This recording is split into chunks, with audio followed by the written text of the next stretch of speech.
to thank everyone at K-VAR.com. Make sure you head over to K-VAR.com and purchase some freedom. Remember to head over to K-VAR.com. This is a K-VAR.com website, and I want to make sure everybody visits. I've got a special guest today I'm really excited about. This gentleman has a wealth of experience.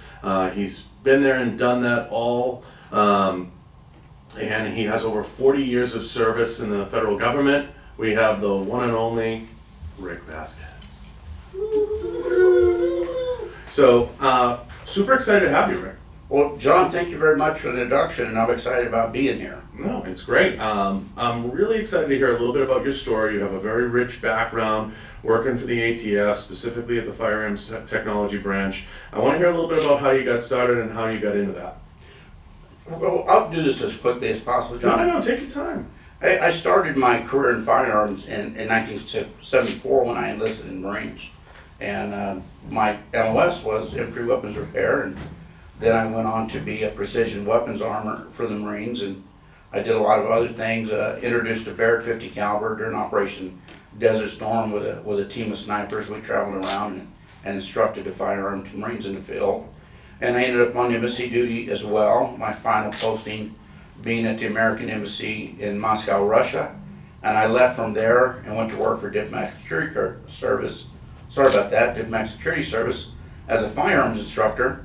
And after 3 years of doing that, I went to ATF to be a firearms enforcement officer, where I rose to the rank of chief of the Firearms Technology Branch and put all those experiences of firearms knowledge together. And after about 14 years, I decided to go on my own, and I took an early retirement, went into the private sector, and started two consulting organizations, RickVasquezFirearms.com, where I provide the industry and the private sector with information on ATF compliance, regulations, the National Firearms Act, Gun Control Act, and I also started an active crisis consulting firm. And in that business, we do preemptive strategies on how to prevent active crisis shooters. We do extensive firearms training. We have a whole cadre of special forces operators, former special agents to fulfill that mission. So that's kind of where I'm at in the firearms world, John. So it's safe to say, Rick, you're an expert. I would like to say I'm fairly knowledgeable on firearms regulations, and I'm considered an expert. I've testified in federal court on numerous occasions as an expert on behalf of the government and the private sector. Is it funny for you to say that? It is, because the term expert gets thrown around a lot, and I don't want to be one of those people who gets that very large head with the term expert next to it. So over the years, you've seen it all from a firearms perspective. There's probably not a lot you haven't come across in the business. You've worked, of course, in compliance with the NFA and NFA Act and NFA items. Can you take us through a little bit of what the NFA is, what it does, and how it gets involved in the process of purchasing a firearm and how that all works out? Absolutely. I'd really like to speak about the NFA. The NFA is actually more simple than people realize. The NFA obviously was enacted in 1934, and it's not a prohibition against a certain group of firearms. It just created a tax on a certain group of firearms, and those firearms being machine guns, silencers, short barrel rifles, short barrel shotguns, and a funny category called any other weapon. And years ago, in my youth, I thought people who owned silencers or machine guns were like real secretive special operations people, and only they knew how to own these devices. Well, with the internet, it's been a boom for education, and now everybody that's a young person has been in the military, law enforcement, has purchased a silencer or a short barrel shotgun. Obviously, machine guns are very restrictive. To possess a machine gun, you have to purchase one that was registered and transferred prior to May 19th of 1968. So of course that limits those machine guns that are in the system to the point where an M16 that used to sell for $800 is now selling for $40,000. So the paperwork is fairly simple. You do an application to buy one on a Form 4. The dealer walks you through it. As long as you're not a prohibited person, meaning as long as you could buy any regular type of firearm, you could buy an NFA firearm. But people get in trouble all the time with NFA firearms because even though the regulations are not that complex, they don't pay attention, don't follow them, and they start making them themselves at home prior to getting the proper registration. And I imagine you have to walk people through some of the most rudimentary parts of the process, and some of those might include, what a pistol grip firearm is, what a short barrel rifle is. Am I correct in saying that? That's absolutely correct, John. And one of the things, walking people through the regulations, if you want to open up an NFA business, I will take you to 100% of the steps. I will get you licensed, I'll get you the special occupational tax, I'll train you on the regulations, what forms are required, and then I will give you training on understanding what is a pistol grip firearm, what is a short barrel rifle, what is a machine gun. Those are some of the things that get more people in trouble other than the forms, not understanding exactly what the weapon is. So walking people through the process is really something that you specialize in, and taking the companies and the FFLs and the businesses through that part of the process is really critical to your work and your workflow and what you do. Absolutely. It's the NFA forms and the licensing requirement are kind of a specialty field. And everything that you need to know is in a firearms regulation guide, but understanding that regulation guide takes a lot of time and a lot of experience. So being able to contract someone who can clarify it for you rapidly helps you get into the business faster, helps you start making money faster. How difficult is it on a state-to-state level to help them through the process, maybe potentially of getting an FFL within the state and or having the ability to carry NFA items or procure NFA items? Is that vary from state to state? Is that something they can contact you about? You know what? I am so glad you hit on state issues. With any firearm license, regular, if you're going to sell shotguns, pistols, or machine guns and NFA items, the first thing you ever need to do is check with your state requirements and your county requirements. There's many counties that mandate certain type of areas where you can put your license facility at, and many states really restrict different types of firearms. So for example, the state that we're in right now, Nevada, there's no restrictions on NFA firearms. But if you go into New Jersey or California, obviously there's numerous restrictions. And if you do not get the state requirements out of the way first, you're never going to fulfill the federal firearms regulations. But you can walk them through the state process as well. Absolutely. I've developed a state law matrix and I stay on top of it. So when a client calls me up and he wants to talk about Illinois, Michigan, or New York, California, I can get him right on point to what he needs to do. And you don't discriminate state to state. So if it's California, you can help those guys out. If it's New York, you can help those guys out. Yes, we do not discriminate. I can help you out with each state. All right, that's really valuable information that everybody needs to know. They needs to understand that you can help them at the state level and again at the federal level to get them through the process. And now, when you're taking them through this process, and you mentioned a few things, you mentioned the regulation guide, how arduous is that process? Is it something you can clear up in a quick business trip over a Skype? How do you like to work? Well, obviously, as a consultant, I get paid to do certain things.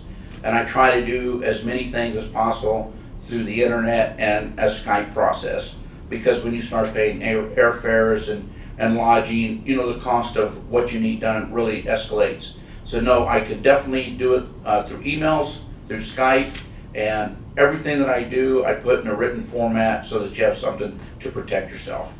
That's really invaluable. There's no question. The folks out there need to understand, especially the guys looking to start up FFLs and get into this, need to really understand that bringing somebody like you into the fold can really increase their chances and help them get through the process in a streamlined manner. What's some of the fast tracking, when you're getting them through this process, what's some of the, common couple mistakes people make trying to go it alone, Rick? The actual application on its face is fairly simple, but I would say 50% of the applications are completed incorrectly. Obviously, when you're doing a federal form, you get nervous and you want to make sure that everything is completed correctly. And on top of that, when you submit your fingerprints, it must be on a specific form that ATF prescribes. You don't just go down to the county sheriff and get the fingerprints on a county sheriff. You have to download the ATF fingerprint card. So I walk a person through all of those processes. I verify that it's correct. I put the incorrections, I correct them to ensure when it goes to ATF that they are going to not have any problems when ATF evaluates their application. Now, let me ask this, let me change gears for a second. Now, if somebody now gets through that process, they become an FFL, now the journey doesn't stop there. If folks want to become an SOT and folks want to take it to that level and they want to begin going through that process, that's something you can help with as well, correct? Absolutely. Once you get your license as a firearms dealer or manufacturer, and you decide to do National Firearms Act weapons like silencers and machine guns, you must apply for an SOT. And what an SOT is a special occupational tax. It's not actually a license, even though people call it a license. It is a tax permit authorizing you to trade in taxable firearms. So if you purchase or make a firearm, you do not pay that tax until you transfer the firearm.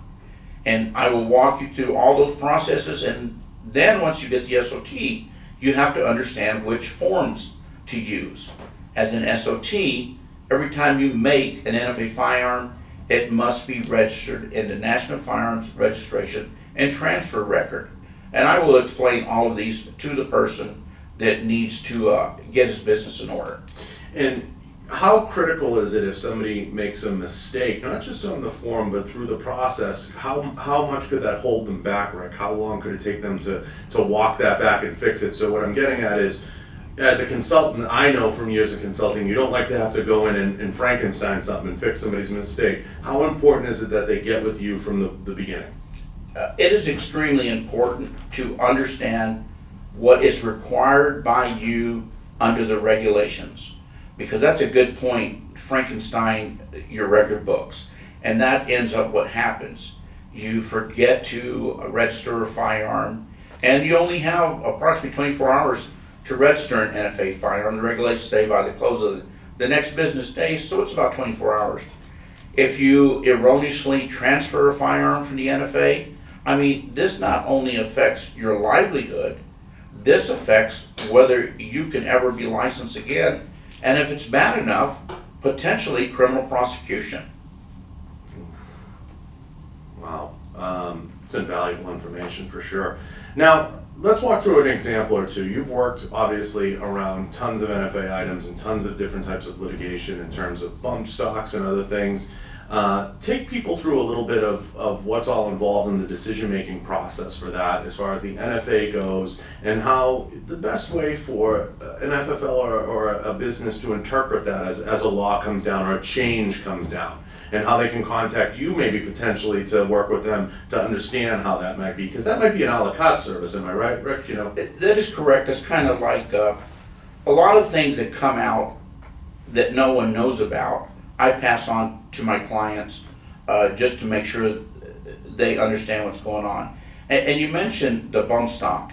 I was part of the original classification of the bump stock not being a machine gun, and I still today say it's not a machine gun.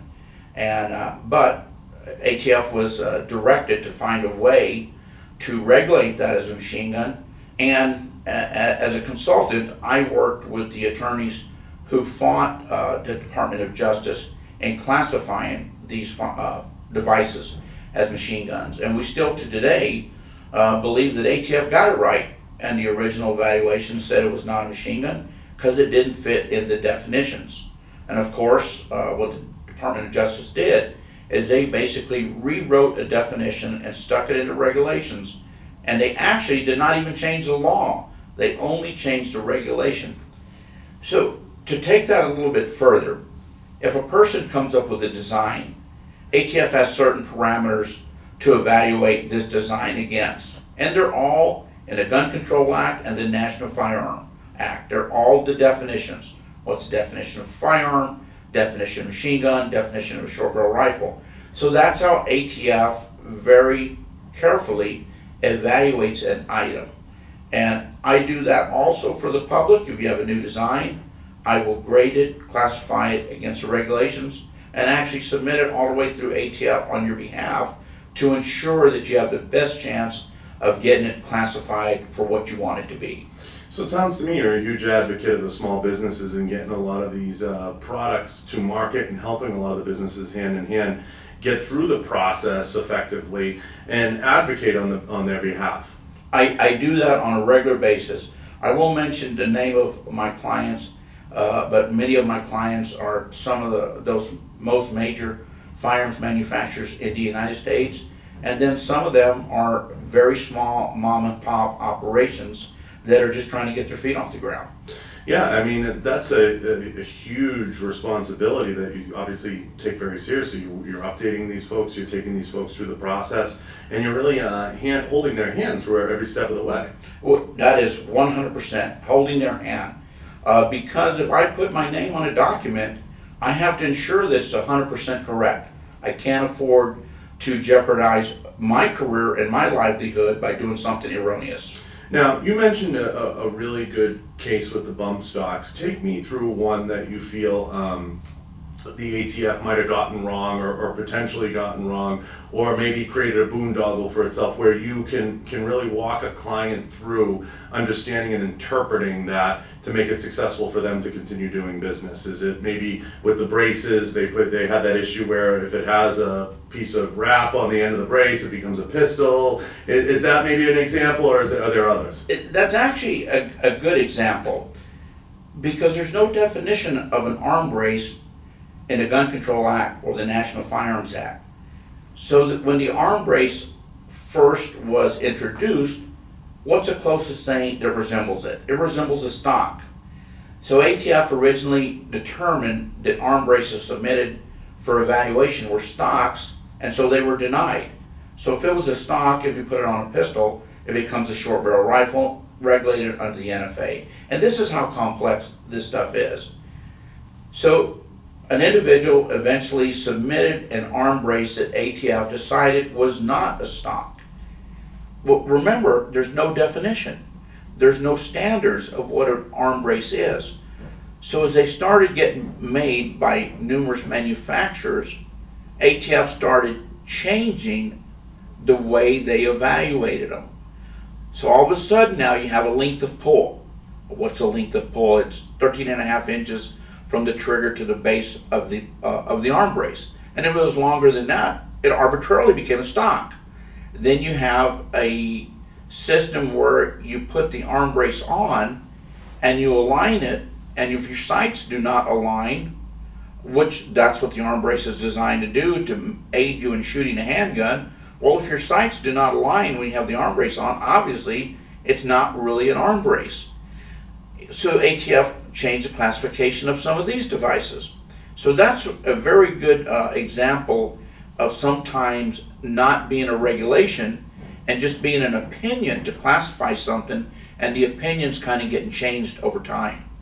Yeah, because it comes a little bit of a boondoggle, and they need somebody like yourself to kind of walk them through what that looks like, how to interpret it, and how to get it right so that they're not putting something out there. How often do you see businesses make the mistake of not bringing somebody like yourself on? And, you know, I don't want to go back to saying being called in to fix it, but making the mistake and then putting a lot of NFA items out there erroneously or mistakenly, and then you have to kind of walk that back. How often do you see that out in the field? Well, there's actually two situations around what you just said. There's the person who doesn't check with anybody and just manufactures it and puts it out on the market. And then it gets discovered by ATF, and of course it creates a recall. So not only does the company suffer, the person who bought the item suffers.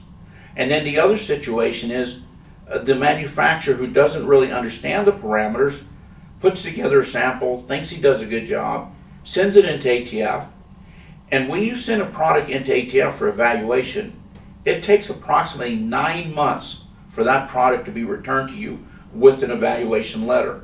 You've just lost 9 months out of your life when that evaluation comes back denied. And that can make or break you. Small businesses have gone out of business because they've invested all their money in the wrong way, and then they have a lump of something that's not of any value. Can you offer some insight, Rick, into a 80%er and what that is and how the ATF interprets it, and what your thoughts are a little bit on that? Because I know a lot of stores struggle with, do I sell these, do I not sell these? Again, it starts with the states, but maybe take them through how you might be able to help with that. I'm going to go a little bit in depth on this 80%, Sure. just so people understand what it really is. There is no such thing as an 80% receiver. That is a marketing term where people use it to market something that has not been manufactured to the stage where ATF will classify it as a firearm. When they first came out in the mid-90s, late 90s, they were hobbyists. It's guys like myself, all the gun guys who were looking to make their own firearm. And so they were looking for a way to kind of get ahead of the system. So they submitted samples of an AR-15 casting in different stages of manufacturing till they finally got to a point where ATF said, okay, you sent in 5 stages. Number 3, we're going to say that's the max you can machine it, and number 4, it's going to be a firearm.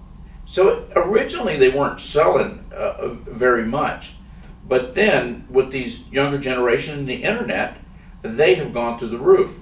For one thing, you don't have to mark them. No matter what you hear out in the industry, an individual who makes his own firearm not regulated by the NFA is not required to put a serial number or any markings on that completed firearm.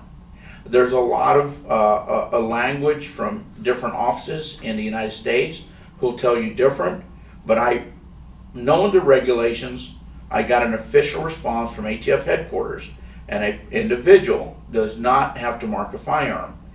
So an 80% piece of metal, as long as you have an approval letter, can be sold through the internet, can be sold through the mail. There is no restrictions on it whatsoever.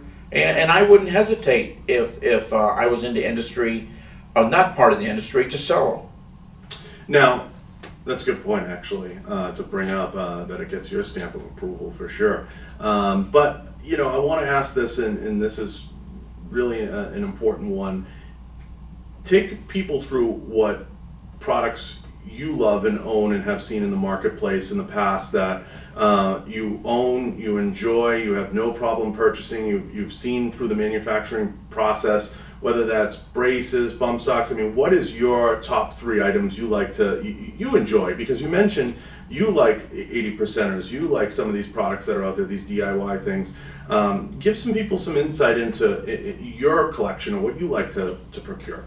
Well, what I really like to procure, some of them I can't afford. I'm a collector of Winchesters, and I spent a lot of money on the last few years. But on the 80%, I've instructed numerous personnel. I'm still a consultant for foreign governments, and I've worked for the United Nations since I've retired. And I've given them classes on what an 80% receiver is, just for knowledge, showed them how to get to the point of finishing off. And I finished a handful of them off for myself just to do it, because I have a small machine shop in my house, and it's just something I love to tinker. Yeah. I thread my own barrels, I build my own custom bolt guns, my own custom 1911s. So I've done the 80% receivers, and in reality I just wanted to see how fast I could do it. And, you know, it's different things on YouTube. There's phenomenal instruction. Some people have done some really good jobs. And I just took one of these leads and bought a kit and put a couple of them together just so I could have them, and put my name on the receiver just so people would know it was mine. I think that's great for the folks to hear because you're a customer first, Rick. Absolutely. Yeah, I think that's a phenomenal point. I want to ask you one more really important question that the folks might be interested in and a lot of people might like to hear.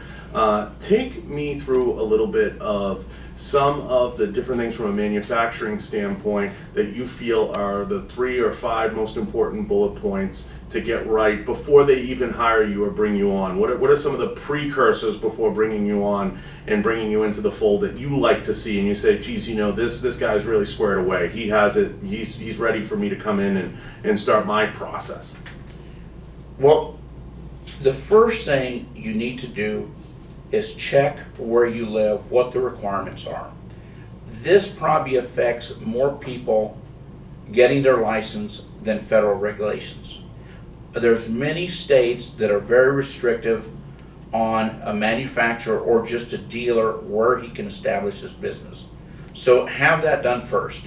Have your business license done. If you're going to have a corporation or an LLC, make sure you follow the state requirements because each state is different. Be prepared to put this information on your license application. And I'm going to give you just kind of a little funny note. When I make a firearm as a licensed manufacturer, I must put certain markings on it. The name of my company, city and state where I reside, the caliber, serial number, and the model. Well, some of these people try to be, and I'll use the term a little bit cute. So I form an LLC, and I'll just make up a name. I'll name it Rick Vasquez Gonzalez Specialized Weapons. Guess what has to go on that firearm? Rick Vasquez Gonzalez Specialized Weapons. So you need to think about what you're doing when you start getting your LLC or your corporation paperwork in place. Now, there's an avenue to change that. There's a particular thing called doing business as. So you can put a DB on your license. Well, who knows that? Very few people know that. So then you get into trouble right away by not understanding what is going to go on your license.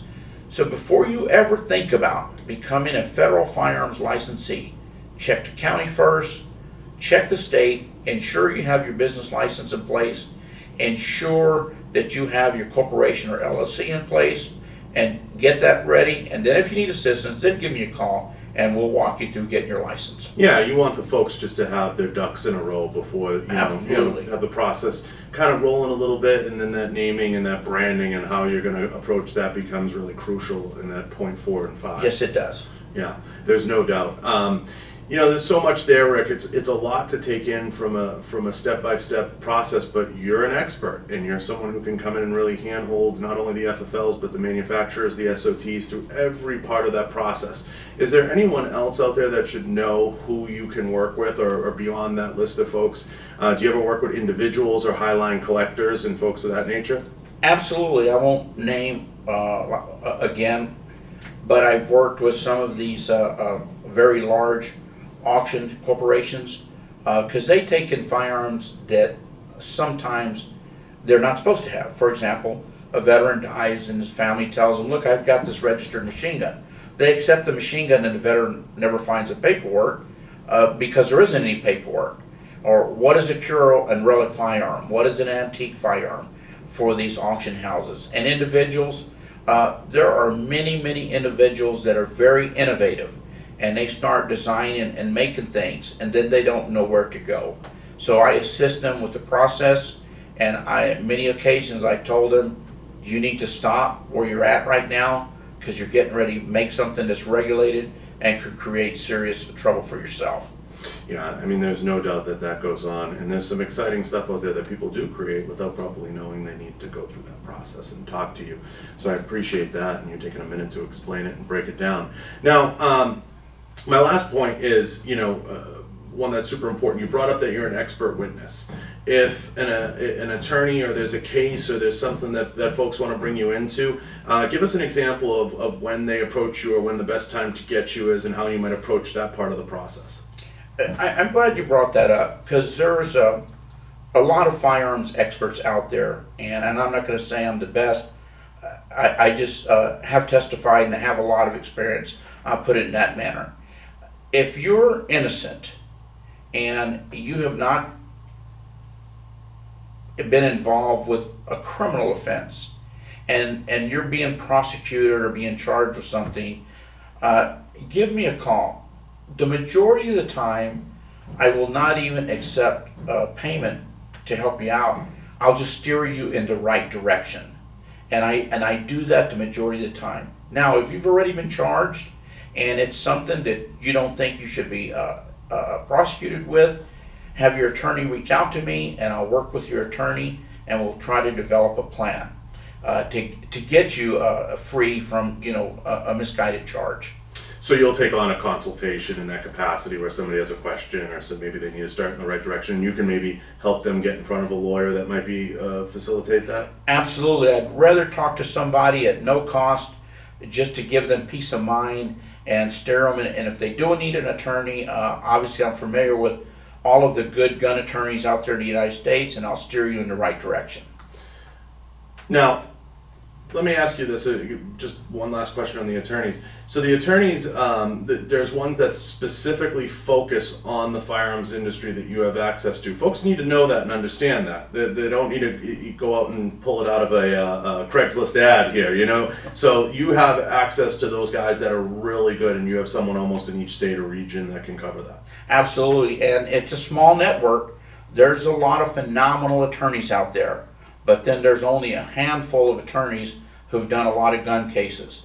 And we work in a small circle, and numerous of those gentlemen will reach out to me for clarification. And I have to tell you, since I've left ATF, I've been approached by numerous attorneys with numerous clients, and I have made a very small amount of money because I would just rather assist the person and guide them in the right direction. And give a good referral, right? Absolutely. Give a good referral to someone and point them in the right direction, and it always comes back. That's something that always comes back to you in a good way, and get the folks on the right path. Because you never know how that'll return. But that's a testament to you and to the process and you making sure that folks get taken care of. So I appreciate you taking the time and spending the time with us here.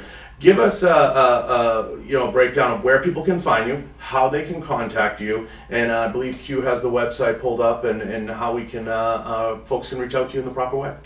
Definitely on both my websites. If you're looking for firearms consulting to do with the firearms industry, manufacturing, Gun Control Act, and National Firearms Act, all of my information is on both my websites, rickvasquezfirearms.com. And if you're looking for any type of firearms, use of firearms training, in and out of the vehicle fighting, security concepts, and one thing I'd like to add, I'm glad you gave me this opportunity. I have worked a lot in civil litigation against gun shops. If you are not following your processes, I'm not going to say you will soon be sued, but you're most likely going to be sued. These people that are running ranges have accidents on the ranges and do not have SOPs or protocols in place. You need to get your act together. And I'm not saying that as a bad way. I'm just saying that to protect you. And insurance will give you better rates if you have some of these great processes in place. And that is something else that we do with Active Crisis Consulting.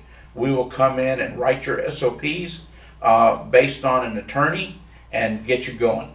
We could spend a whole episode on that, right? Yes, we could. On SOPs and the ranges. And you've worked with a bunch of ranges, but again, that's something that could go down a wormhole. I'm glad you touched on that, and as we wrap, I want to just say civil litigation is nothing to screw around with. Getting you involved, and maybe we can do a whole separate episode if you're willing on that Active Crisis Consulting. Absolutely, I'd love to do that. Yeah, that would be great, because SOPs could go down a wormhole. There's so many ranges out there, as you know, Rick, that don't have the proper rules posted, that don't have the proper procedures in place, and don't have even the proper paperwork to sign. Absolutely. Yeah. I want to thank everybody here. I want to thank everyone at K-VAR.com. Remember to head over to K-VAR.com and make sure you purchase some freedom. I want to thank Rick Vasquez for coming out. And thank K-VAR and John and everybody who put this together. Yeah, everybody in the studio. Q, we're out.